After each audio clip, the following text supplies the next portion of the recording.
قال كمان أنا يعني ما كنتش مخطط أصلا لفكرة هتجوزها، وقال كده بسؤال استنكاري: هو أنا أصلا كنت بحب شيرين عبد الوهاب؟ يعني هو يقصد يقول إن هو ما كانش بيحبها في الأول، دي هي اللي طلبت منه على حسب ما هو قال، وقالت له يلا نتجوز فقال لها ماشي، لكن هو ما كانش بيحبها على حسب تصريحه هو يعني. ملخص حلقة حسام حبيب يعني اللي اتكلم فيها عن شيرين عبد الوهاب، وكنا قلنا الموضوع ده خلص واتقفل لان احنا اتخانقنا وكل الجمهور اتخانق منه، لكن بيعود حسام حبيب مرة اخرى عشان يعمل مشكلة كبيرة جدا ويقول لنا ان في كذا حاجة هو عايز شيرين تطلع ترد عليها، تطلع ترد عشان هو سمعته بقت مش كويسة قدام الناس كلها. وانا شايف اللي فجر الموضوع ده كله هو حلقة رامز جلال اللي طلع قاله فيها ان انت يعني بيهمك الفلوس، وان انت طبعا كل ده في اطار الهزار والهق والمق يعني، لكنه طبعا الكلام كان قوي جدا زي بالظبط المقدمه اللي قالها على احمد العوضي كده. وواضح كده ان رامز جلال بيقول كلام حقيقي بس في شكل هزار. فالدنيا اتقلبت لما الناس لقوا حسام حبيب بيضحك، ويعني قالوا له بتضحك بعد ما دمرت شيرين وكده، فبدأ الراجل يدور على اي برنامج يطلع يتكلم فيه، وبيطالب شيرين انها تطلع ترد اعتباره وتقول ان هو ما خدش منها اي حاجة، ولا خد منها فلوسها، ولا خد عربيتها، ولا اي حاجة خالص من الحاجات دي. عمل 3 حلقات في برنامج العرافة ورا بعض، 3 ايام ورا بعض كلهم دفاع عن نفسه.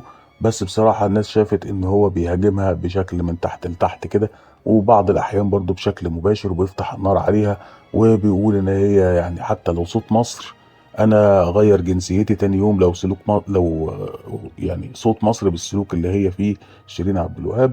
وقال كلام كبير جدا، وتطلع تقول هي ضربت بنتها ليه وقصت شعرها ليه، حاجات بصراحه خاصه جدا بشيرين عبد الوهاب.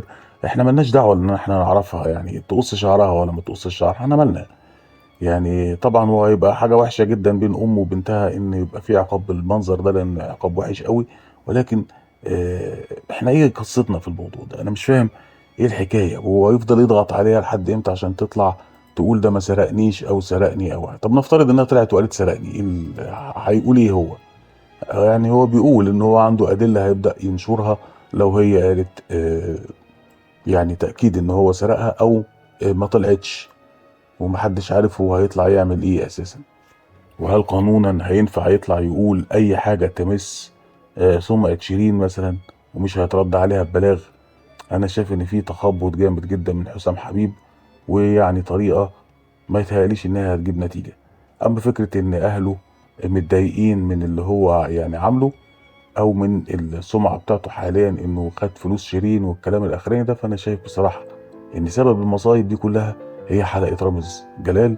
وطبعا نفس الصدى اتعمل وقت موضوع حفله او حلقه احمد العوضي اللي عمل عنه حفله في الاول، وقال ان هو استغل ياسمين عبد العزيز عشان الشهره وكده. ويمكن طبعا ده في جانب كبير من الصح ان محدش كان يعرف احمد العوضي نهائيا الا لما ارتبط بياسمين عبد العزيز. بس واضح كده ان برنامج رامز جلال ما بقاش بس مشاكله في المقلب نفسه زي كل سنه، لكن مشاكله الاكبر بقت في المقدمه اللي بيقولها، وفي الهزار بتاعه اللي بقى يعني في تبعات كارثيه بتحصل اهي. وفي ناس بتقع مع بعض، شفنا هنا الزاهد نزلت بوست بعد الحلقه بتاعتها، وشفنا ياسمين عبد العزيز، شفنا كتير جدا تبعات الحلقات بتاعت رامز جلال اللي هو يعتبر اكبر برنامج النهارده جه من وراه مشاكل في رمضان اللي فات.